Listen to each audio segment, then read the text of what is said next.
Pada suatu masa, tinggallah sekelompok orang di sebuah tempat bernama Laut Jauh. Orang-orang menyebut tempat itu dengan nama Laut Jauh karena letaknya di pesisir pantai. Tempat tersebut terletak di Kecamatan Dabuk Singkep, Kabupaten Lingga, Provinsi Kepulauan Riau, yang kini lebih dikenal dengan nama Batu Berdaun. Karena berada di daerah pesisir pantai, masyarakat Laut Jauh sehari-hari bekerja sebagai nelayan. Para laki-laki biasanya melaut, sedangkan para perempuan menanam sayuran di pekarangan rumah. Rumah masyarakat yang tinggal di Laut Jauh hampir sama, yaitu berupa rumah panggung dengan bentuk rumah persegi panjang yang berjarak kira-kira 1 meter di atas tanah. Jarak antar rumah tidak berdekatan, tetapi juga tidak terlalu jauh. Sebagian masyarakat Laut Jauh masih mempunyai ikatan dengan kesultanan atau istana, sehingga beberapa penduduknya bergelar encik, antara lain Encik Nuh dan Encik Walek, yang merupakan sepasang suami istri yang sudah lama tinggal di Laut Jauh. Diceritakan Encik Nuh bekerja sebagai nelayan. Dia bersama warga yang lain pergi belayar pada malam hari dan baru kembali keesokan harinya. Saat Encik Nuh melaut, Encik Walek sebagai istrinya mengisi hari dengan berkebun di pekarangan rumahnya, dan dia memberi makan ayam-ayam yang diternakkannya. Begitulah rutinitas mereka setiap harinya. Meskipun hidup hanya sebagai nelayan, Encik Nuh dipercaya memiliki kekuatan batin. Hal itu dipercaya karena Encik Nuh merupakan keturunan keluarga istana dan telah cukup dalam mempelajari ilmu agama dan kebatinan. Masyarakat yang tinggal di Laut Jauh maupun di kampung sekitar sering datang ke rumah Encik Nuh untuk meminta disembuhkan dari berbagai penyakit atau meminta arahan dan solusi dari berbagai masalah. Bahkan ada juga orang yang datang hanya untuk mendengarkan cerita-cerita agama. Encik Nuh dengan senang hati tentunya menerima kedatangan mereka yang datang. Meskipun para tetangga percaya atas kemampuannya, Encik Nuh tidak pernah membanggakan kemampuannya itu.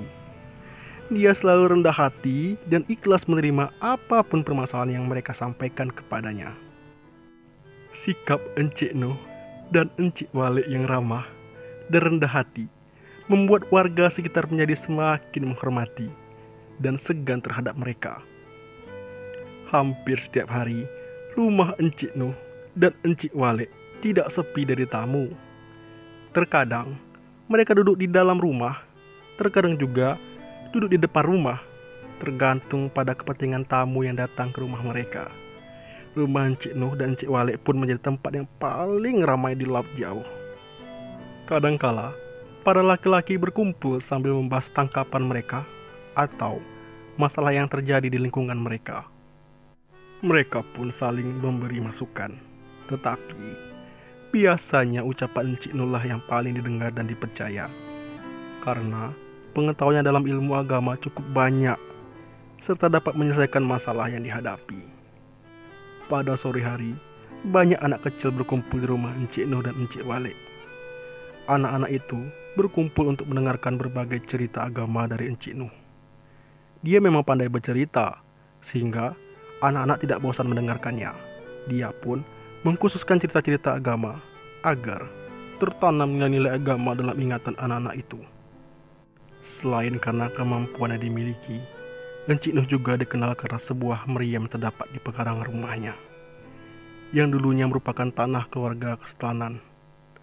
Dahulu, meriam itu diletakkan di sana sebagai senjata pertahanan untuk menghadapi ancaman yang datang dari arah lautan.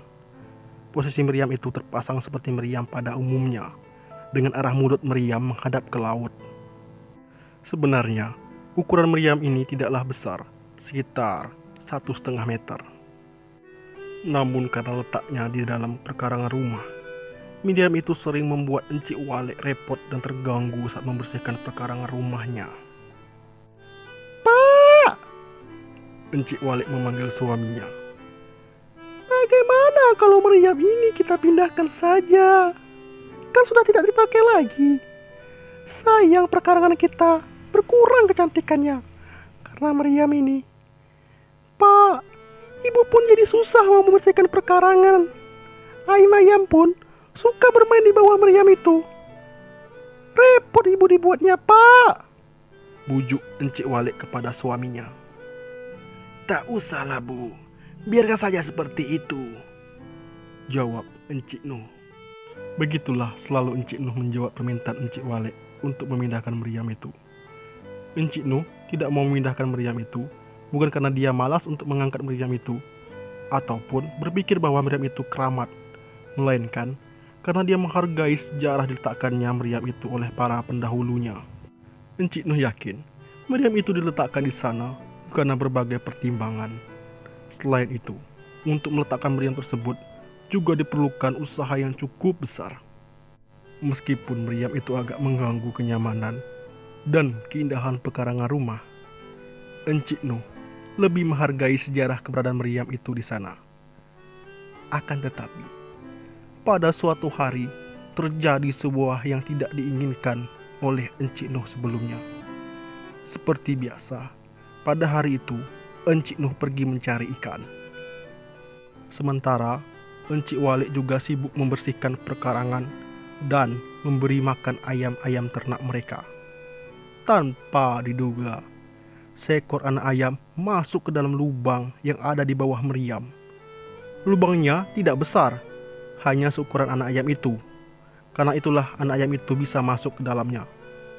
Akan tetapi tidak bisa keluar, sehingga membuat anak ayam itu pun mati di dalam lubang di bawah meriam itu.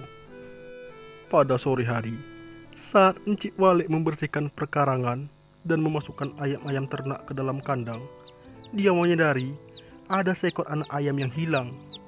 Encik Walek menyadari hal itu karena selalu memperhatikan anak-anak ayam tersebut, sehingga tahu betul jumlah dan kondisi hewan ternaknya itu. Encik Walek segera mengelilingi perkarangan rumahnya dan mencari anak ayam yang hilang itu. Setelah mencari kemana-mana, akhirnya Encik Walek menemukan anak ayam itu terjebak di dalam lubang meriam. Encik Walek pun segera berusaha mengeluarkan anak ayam tersebut. Akan tetapi, betapa sedihnya Encik Walek ketika mengetahui anak ayam yang ditolongnya sudah tidak bernyawa lagi. Encik Walek pun tertunduk di atas tanah sambil memegang tubuh anak ayam yang sudah tidak bernyawa itu. Pak! Bapak! Encik Walek memanggil suaminya. Lihatlah, Pak, mati satu anak ayam kita, terjebak di lubang di bawah meriam itu. Kan sudah pernah ibu ingatkan, Pak, cepatlah kita pindahkan meriam itu, pinta Encik Walek kepada suaminya. Setelah kejadian itu, Encik Nuh pun mulai berpikir untuk memindahkan meriam tersebut dari perkarangan rumah mereka. Dia merenung dan merasa khawatir jika kejadian ayam masuk ke dalam lubang di bawah meriam itu terulang lagi. Meskipun lubang itu ditutup, bisa saja ada lubang yang lain lagi. Encik Nuh juga mulai memikirkan mana yang lebih baik, menghargai sejarah pemasangan meriam itu atau menghindari risiko ternaknya mati semua. Setelah cukup lama berpikir, akhirnya Encik Nuh mengambil sebuah keputusan. Baiklah, Bu, besok sebelum hari melaut, Bapak pindahkan meriam itu, kata Encik Nuh kepada istrinya. Keesokan harinya, sebagaimana janji Encik Nuh kepada istrinya, sepulang dari melaut, Encik Nuh mencoba untuk memindahkan meriam itu. Karena meriam itu kecil, Encik Nuh berpikir bahwa dia dapat mengangkat meriam itu sendirian. Oleh karena itu, ia tidak meminta bantuan tetangganya. Terlebih lagi, Encik Nuh sadar bahwa di mata para tetangganya, dia dianggap memiliki ilmu kebatinan yang sangat kuat, sehingga akan memalukan baginya jika hanya untuk mengangkat meriam yang kecil itu, dia memerlukan bantuan orang lain. Setelah menatap diri, Encik Nuh pun bersiap mengambil ancang-ancang untuk mengangkat dan memindahkan meriam itu. Bismillahirrahmanirrahim, ucap Encik Nuh sambil berusaha mengangkat meriam itu. Namun, meriam itu tidak bergerak sedikit pun. Encik Nuh pun bingung. Kenapa tidak terangkat ya? Bergerak sedikit pun tidak. Mungkin karena sudah lama dan karatan, jadi susah mengangkatnya, ucap Encik Nuh di dalam hatinya. Encik Nuh pun mencoba lagi mengangkat meriam itu. Kesempatan kedua masih belum berhasil. Meriam itu masih belum juga bergerak. Namun Encik Nuh tidak mau menyerah. Dia mencoba mengangkat meriam itu berulang kali, tetapi hasilnya masih sama. Karena hari sudah menjelang malam, akhirnya Encik Nuh menghentikan usahanya untuk mengangkat meriam itu dan kembali ke dalam rumahnya. Bagaimana, Pak? Dipindahkan kemana meriamnya? Tanya Encik Walik kepada suaminya. Belum, Bu. Belum bisa dipindahkan, jawab Encik Nuh. Entah mengapa, bergerak pun tidak. Sudah berapa kali Bapak coba, masih tidak mau bergerak. Besoklah, Bu, Bapak coba lagi. Sekarang, Bapak mau siap-siap melaut dulu. Tak apalah, Pak. Besok saja dicoba lagi, sahut Encik Walik. Sesuai janji Encik Nuh, keesokan harinya, dia mencoba kembali mengangkat meriam itu. Namun, semua seperti hari sebelumnya. Meriam itu tetap tidak bergerak. Hari itu pun berakhir seperti hari sebelumnya. Begitupun yang terjadi beberapa hari berikutnya. Berhari-hari, Encik Nuh mencoba dan berhari-hari pula tidak kelihatan hasilnya. Meriam itu masih belum bisa dipindahkan. Encik Nuh pun semakin heran dibuatnya. Kenapa sampai hari ini masih tak terangkat juga? Pikir Encik Nuh.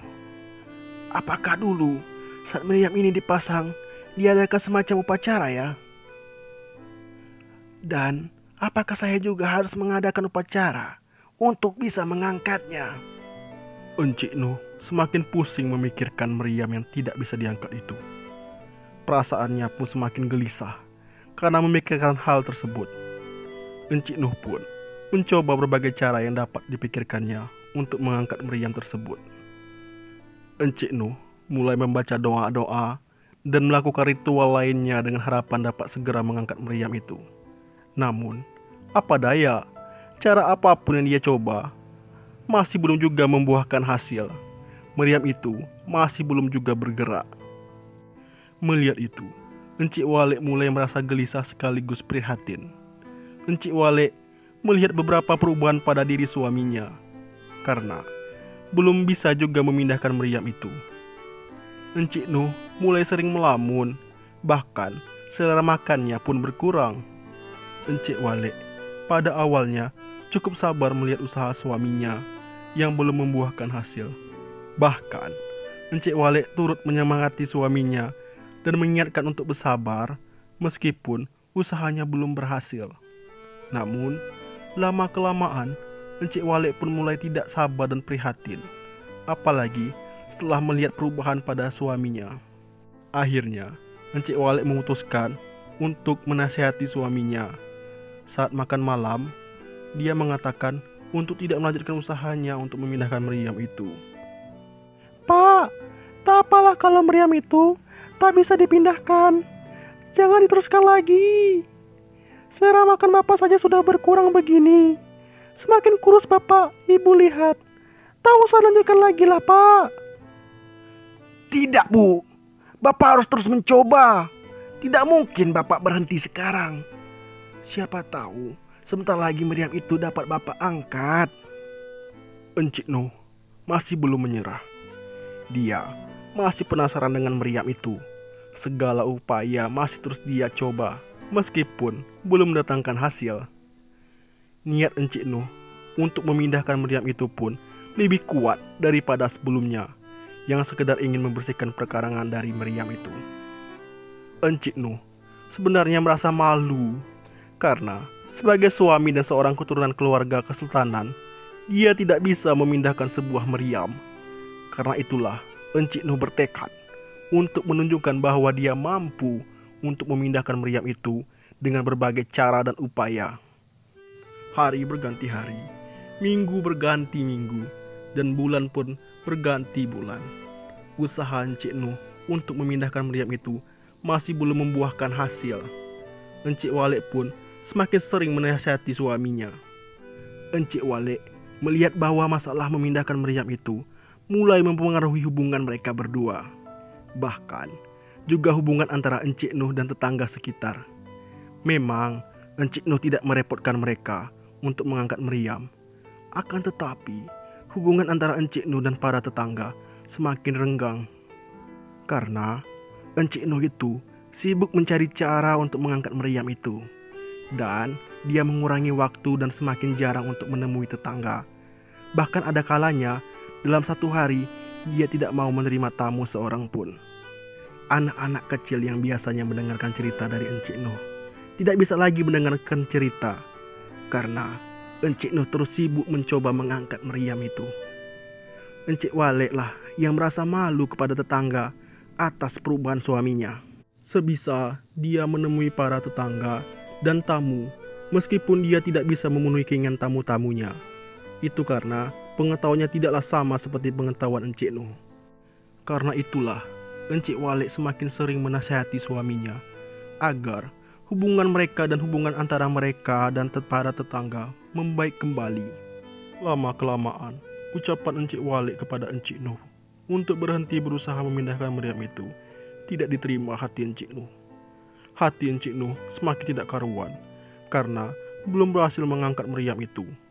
Apalagi istrinya pun tidak lagi mendukung dan tidak lagi memberi semangat kepadanya.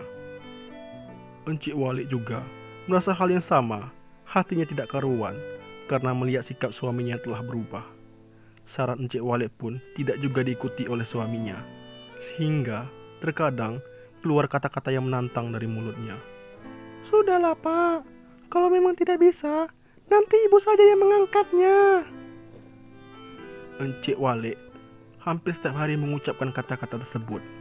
Sehingga Encik Nuh yang mendengarkan itu, hatinya berkecambuk. Akhirnya, bukannya mengikuti nasihat sang istri, Encik Nuh malah berkata kepada istrinya untuk mencoba sendiri memindahkan meriam itu. Kata Encik Nuh. Bapak yang sudah berhari-hari mencoba mengangkatnya tetap saja tidak bisa. Apalagi kalau ibu yang mengangkatnya.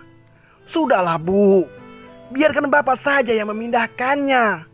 Tak usah ibu pikirkan juga. Mana mungkin ibu bisa mengangkatnya. Begitulah kemudian suasana di rumah Encik Nuh dan Encik Wale. Mereka semakin tidak harmonis dan semakin kaku hanya karena permasalahan memindahkan meriam. Encik Nuh yang merasa malu karena belum mampu memindahkan meriam itu menjadi sangat sensitif dan emosional. Encik Wale pun sering waktunya tidak sabar dan tidak tahan melihat perubahan pada suaminya. Pada suatu hari, karena sudah tidak tahan lagi mendengar nasihat istrinya, Encik Nuh berkata kepada istrinya, "Ibu ini komentar saja dari kemarin. Cobalah ibu angkat sendiri kalau bisa. Kalau meriam itu bisa ibu angkat, bapak akui ibu memang lebih hebat daripada bapak." Encik Nuh mengatakan kepada istrinya bahwa dia akan mengakui kehebatan istrinya jika istrinya itu mampu memindahkan meriam itu. Namun, di dalam hati Encik Nuh yakin istrinya tidak akan mampu mengangkat meriam itu. Ucapan sang suami membuat Encik Wale merasa tertantang. Meskipun Encik Wale merasa dirinya lemah, dia semakin serius memikirkan cara untuk mengangkat meriam itu. Pada suatu hari, Encik Wale melihat kejadian aneh di belakang rumahnya. Dia melihat ada yang aneh dengan lesung bekas yang ada di pekarangan rumahnya. Lesung itu sudah tidak dipakai lagi untuk menumbuk beras oleh Encik Wale. Lalu, dibuang karena kayunya sudah lapuk. Lesung yang sudah rusak itu dibuang tidak jauh dari perkarangan rumahnya. Hanya diletakkan di bawah rumahnya, di bagian belakang dekat dapur. Lama-kelamaan, setelah beberapa hari diperhatikannya, ternyata lesung itu semakin naik dari permukaan tanah. Sedikit demi sedikit semakin tinggi. Encik Wale terheran-heran dibuatnya. Tampaknya ada yang aneh. Apa yang mengangkat lesung rusak ini? Encik Wale pun penasaran dan mencari tahu apa yang ada di lesung itu. Yang membuat lesung itu semakin terangkat itu apa? Kemudian, Encik Wale pun membalikkan lesung rusak itu. Ternyata, di bawah lesung rusak itu tumbuh cendawan atau jamur. Ini kan cendawan. Cepat juga cendawan ini tumbuh di sini. Tetapi, apakah mungkin cendawan ini yang mengangkat lesung itu ya? Lesung itu kan cukup berat, sedangkan cendawan ini lemah dan lembut, kata Encik Walik. Cukup lama Encik Walik memperhatikan cendawan-cendawan yang tumbuh di bawah lesung rusak itu. Apabila dia mati, cendawan itu bentuknya tidak jauh berbeda dengan cendawan yang biasa dia petik. Maklum, Encik Walik sudah sering mengambil cendawan untuk dimasak, sehingga dia tahu beda antara cendawan yang boleh dimakan dan yang beracun. Biasanya, Encik Walik mencari cendawan di batang-batang kayu yang sudah lapuk dan lembab. Namun, melihat sudah ada cendawan dekat di depan rumahnya, dia pun senang karena tidak perlu capek lagi mencari cendawan. Lalu, dicabutlah cendawan itu untuk dimasak menjadi sayur nantinya. Keesokan harinya, pada saat hari masih subuh, Encik Walik teringat kembali akan cendawan yang telah dia petik, yang bisa membuat lesung bekas yang cukup berat itu terangkat. Dia berpikir, jika cendawan itu cukup kuat untuk membuat lesung itu terangkat, mungkin saja cendawan itu juga akan memberikan efek kekuatan pada orang yang memakannya. Akhirnya, Encik Walik memutuskan untuk mencoba khasiat cendawan yang telah dia petik. Pagi itu juga, dia masak cendawan tersebut untuk dijadikan sayur-sayuran. Kemudian, segera dimakanlah sayur cendawan itu. Setelah memakan sayur cendawan itu, Encik Walik pun bergegas keluar rumah. Dia segera menghampiri Meriam di pekarangan rumahnya. Encik Walik sempat ragu sejenak, tetapi dengan meneguhkan niat dan sambil membaca doa, dia pun akhirnya mencoba mengangkat Meriam tersebut. Bismillahirrahmanirrahim, kata Encik Walik sambil mengangkat Meriam itu dengan kedua tangannya. Ajaibnya, ternyata Encik Walik berhasil mengangkat Meriam itu, bahkan sangat mudah. Ternyata benar, cendawan yang saya makan tadi ialah cendawan sakti, sehingga saya memiliki kekuatan untuk mengangkat Meriam itu, pikir Encik Walik takjub. Saat hatinya diliputi rasa senang dan takjub karena berhasil mengangkat Meriam itu, Encik Walik ingat bahwa dia harus segera memindahkan Meriam itu sebelum suaminya pulang dari melaut. Akhirnya, dia memutuskan untuk memindahkannya ke arah dalam daratan, menjauhi pantai. Memang, setelah memakan sayuran cendawan itu, Encik Walik menjadi semakin kuat. Encik Walik tampak tidak berusaha payah untuk membawa Meriam itu. Meriam itu terasa ringan seperti tongkat kayu. Bahkan, dia menentengnya seperti tongkat untuk berjalan. Tibalah Encik Walik di tempatnya yang tuju. Lalu, ditancapkannya Meriam itu dengan posisi mulut Meriam menghadap ke atas, sehingga Meriam itu tampak berdiri tegak. Karena butuh waktu lama dan sempat bertengkar dengan suaminya hanya untuk memindahkan Meriam itu, Encik Walik pun merasa geram dengan Meriam itu. Ternyata saya bisa menjadi sekuat ini. Memang betul cendawan itu punya kesaktian. Saya yang lemah ini bisa juga akhirnya mengangkat Meriam yang berat itu, kata Encik Walik. Setelah selesai memindahkan Meriam itu, Encik Walik pun pulang ke rumahnya, lalu melaksanakan aktivitas seperti biasanya. Tidak lama kemudian, suaminya pulang dan terheran-heran mengetahui Meriam sudah tidak ada di pekarangan rumahnya. Ibu, di mana Meriamnya? Tanya Encik Nuh. Meriamnya sudah ibu pindahkan ke arah sana, Pak, jawab Encik Walik sambil menunjuk ke arah pindahan Meriam itu. Encik Nuh segera berlari ke arah yang ditunjuk istrinya. Di sana, dia melihat Meriam yang membuat mereka repot selama ini telah berpindah tempat. Encik Walik pun berkata kepada suaminya, kalau Bapak bisa angkatlah lagi Meriamnya. Akhirnya, Encik Nuh pun pulang kembali ke rumahnya dan mengakui kehebatan istrinya yang dapat memindahkan Meriam itu, sedangkan dia sendiri dengan berbagai cara tidak bisa melakukannya. Encik Walik tersenyum puas mendengar pengakuan Encik Nuh. Dia puas karena bisa membuktikan kekuatannya kepada suaminya. Akan tetapi, Encik Walik merahasiakan perihal jamur atau cendawan yang telah dimakannya kepada suaminya. Di sisi lain, Encik Nuh akhirnya sadar bahwa beberapa waktu lalu hati dan pikirannya sudah ditutupi rasa sombong. Dirinya sombong karena merasa memiliki ilmu yang tinggi, sehingga tidak bisa melihat bahwa ada yang lebih hebat dari dirinya. Karena kesombongan itu, dirinya menjadi emosional dan tidak mau mendengar nasihat dan saran dari istrinya. Encik Nuh pun minta maaf kepada istrinya atas perbuatannya beberapa waktu lalu, yang tidak menganggap bahkan sampai meremehkan kemampuan istrinya itu. Encik Walik pun memaafkan suaminya. Kemudian hubungan mereka pun kembali harmonis seperti sedia kala. Begitu juga hubungan antara mereka dan para tetangga. Cerita pun selesai.